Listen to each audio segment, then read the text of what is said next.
I was just a kid when I realized that I hated who I saw in the mirror. I didn't feel strong. I didn't feel worthy. I didn't feel like a man. While everyone was out partying, I was in my basement fucking training, trying to discover my purpose, trying to discover who I was, trying to navigate life because it was a big concept for me. Fresh out of high school, girlfriend just dumped me. COVID just hit, so I was left alone in my basement with my thoughts. I quickly realized that I needed to take action. I was always interested in the gym. The farthest memory that I've had actually touching a dumbbell and doing curls was when I was 10 years old. My dad brought me to the gym while he was doing his cardio. And I just picked up some dumbbells and I started trying out all the machines. And I thought to myself, hey, this is fun. But I didn't quite get into it until I felt true pain, which is the catalyst of all growth. And that pain of being left alone during those dark times was what sparked my quest for self-discovery. And it all started in the gym. It all started with some push-ups, watching YouTube videos, how to get abs in 1 minute. And after watching a shit ton of YouTube videos, I realized, fuck it. I'm just going to do push-ups. I'm going to stop eating all the bullshit that I was eating. I'm going to eat a pound of chicken a day. And I quickly got in shape. And that's when I realized I needed to share this gift with the people around me. Because if you met me back then, you would not recognize me. I was an insecure kid. By no means was I like the man that I am today. But you would still see that spark. You would still see that desire. You would still see that strong will that I have today, that relentlessness, that desire to pursue something bigger than myself. I've always had that, but I wasn't always as accomplished, which is normal. That's what life is.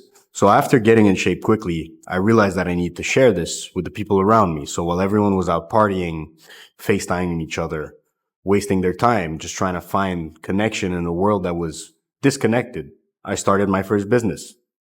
I used the government grant that they were giving me around $1,500 a month to buy some used gym equipment. And I would build a gym in my basement. And then I would charge people $5 a session to train them, to give the gift of fitness, the gift that I gave myself as a young man. And it worked. First client came, got him results super fast. And then more clients came, got them all results. And then 6 months down the line, the police pulled up to my house. They shut down the operation. So I had to transition to online. I'd wake up at 5 a.m. every day, do my morning cardio exercises, do some combat sports. And then my first client would arrive at 7 a.m. And I would train my clients until 7 p.m. In some cases, if I really liked the person, I would even do a second workout with them, a third workout with them, and even a fourth workout with them, just to show you how much I cared about these people. And I wanted them to succeed. I wanted them to grow. I wanted them to feel confident in themselves. I wanted them to feel the gift of physical fitness. So the result of that grind was I was exhausted, I was broke, and I was still lonely. But at least I felt alive for the first time in my life. At least I knew it was making a positive impact. Now, see, most people think fitness is just biceps, abs, benching 225, squatting 4 plates, whatever the fuck it is for you. But that's all bullshit. It's all superficial. It's all ego. What fitness really is the one thing you do for yourself that no one can take away from you no matter what. Because picture this, you take away your house, you take away your car, you take away your bank account, you take away your social media, you take away your girl. What's left? It's your body and your mind, which are both forged through pain and discipline. Taught me how to show up when I didn't feel like it. Taught me how to put in the reps, put in the work when no one else was watching. Most importantly, it taught me how to shut up the voice in my head that was telling me I was never enough. Every gym session I completed was doubt that was stripped away, little by little, from my soul, which slowly forged me into the man that I am today. Conviction, confidence, multiple businesses, multiple failures, but I'm still moving forward. And the gym taught me that. You gotta go through failure to get to the end result. That's how muscles are built. Through stress, through pain. Not in comfort. So fast forward a little bit, when I stepped on stage for the first time and got my first bodybuilding medals, I didn't just win a medal. I proved to myself that I could be whoever the fuck I want. Fast forward to my second bodybuilding show. I also won a medal. But this time, I made a shit ton of mistakes because I was trying to play CEO at the same time as doing something as selfish as a prep. Because something you need to understand about business is if you want to be a leader, you need to put others above yourself. And that's not what bodybuilding is. Bodybuilding is contradictory to that. Bodybuilding is the most selfish sport you could do. So I tried being both selfless and selfish at the same time. It did not work. I lost a shit ton of relationships. I was sleeping above a gym because it wasn't going too well with my family. I was around 30K in debt because I owed money to employees. I lost all my clients, so I couldn't pay those debts. I lost the business. I had to restructure everything. I was depressed for about 2 months. And then I realized depression isn't fucking real. So I got my ass up. I remodeled my business structure to get back to square one. Because something that never left, no matter what, was the iron, was the gym. Every time I hit rock bottom in my life, the gym was there to help me pick myself back up. The sound of the plates, the metal plates in the gym clanging together when you're lifting hundreds and hundreds of pounds. There's something about it. It forges you. It turns you into something greater. It shows you that no matter what happens, there's always a way to work on yourself. No matter how many times you fail, there's always a way to do one more rep. There's always a way to get back up and to accomplish more. So that's the one thing that always saved me every time I fell. The iron helped me rebuild myself, starting with my mind, proving to me that I could do anything once again. And then my body, which followed after my mind, showing me the fruits of my labor. When I had nothing else, I had the gift that I gave myself as a young boy, physical fitness. And at first I thought it was just for me.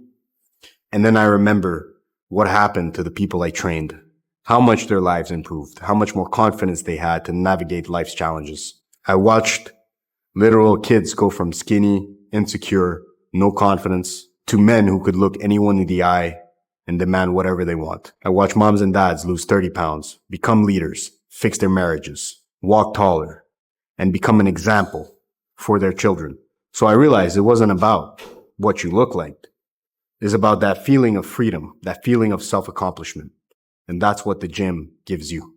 And when I say freedom, it may sound contradictory to some of you because discipline is a word that is associated with restriction. But you got to get out of that mental frame because discipline equals freedom. It gives you the freedom to be who you are by restricting yourself from who you are not. That being said, now I get to give this gift to others.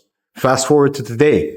I realized not too long ago that I was playing too small for the impact that I wanted to have on the world. I can't just coach 50 people. I needed to find a way to impact other people indirectly, getting them in shape as well. So the logical next step for me was to help other coaches get more clients. Yes, there's money involved. Money is a tool that I find very important to buy freedom. And with freedom, I have the time to become a better man and to help others become better men.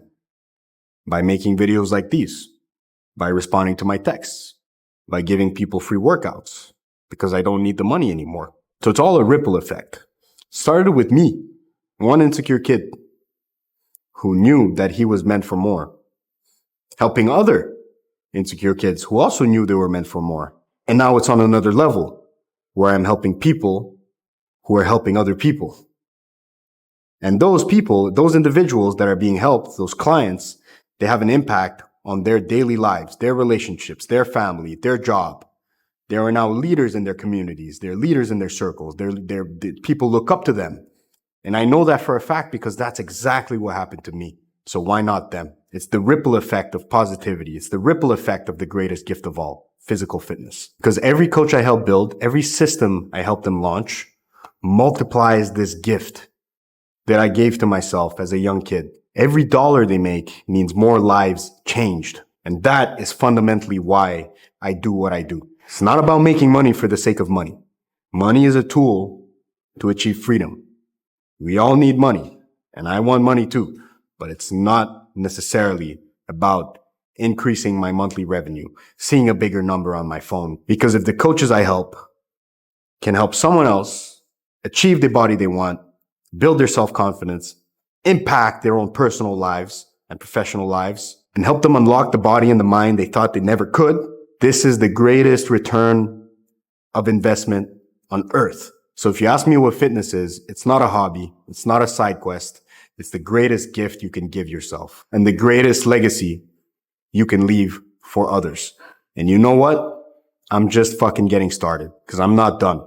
So if you're an online coach watching this and you want my help to impact more people's lives, or if you're someone watching this who isn't in shape and wants to achieve peak physical fitness, DM me on Instagram, Gabe Vincent, and let me help you out, man.